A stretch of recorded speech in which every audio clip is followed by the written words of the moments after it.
আসসালামু আলাইকুম, সবাই কেমন আছেন? আশা করছি সবাই ভালো আছেন। তো আজকে আমি রান্না করব ৬-৭ রকমের সবজি দিয়ে মিক্সড একটা ঘাটি। তো এখানে আছে এই যে পেঁপে, আলু, ফুলকপি, পেঁয়াজের পাতা, তারপরে হচ্ছে আপনার সিম, ২-৩টা করলা ছিল সেগুলোও দিয়ে দিয়েছি এগুলো। আর এই যে কুমড়ো বড়ি আছে, কুমড়ো বড়িগুলো দিয়ে আমি ঘাটি করব, ঘাটির মধ্যে দিয়ে দেব।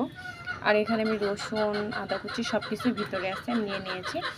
আর এখানে বড় মাছের একটা মাথা ছিল, এই মাথা দিয়ে ঘাটিটা করব। এই যে বড় মাছের মাথা, তো এটা দিয়ে ঘাটি করব। এখানে আছে পালং শাক, আর এখানে আছে আমাদের ছাদ বাগানের হচ্ছে লাউ শাক। তো লাউ শাকেরও কয়েকটা ডগা আমি এই ঘাটির মধ্যে দিয়ে দেবো সবজিটার মধ্যে। তো ভিডিওটি যদি ভালো লেগে থাকে অবশ্যই লাইক কমেন্ট শেয়ার করবেন। সবাই ভালো থাকবেন। আল্লাহ।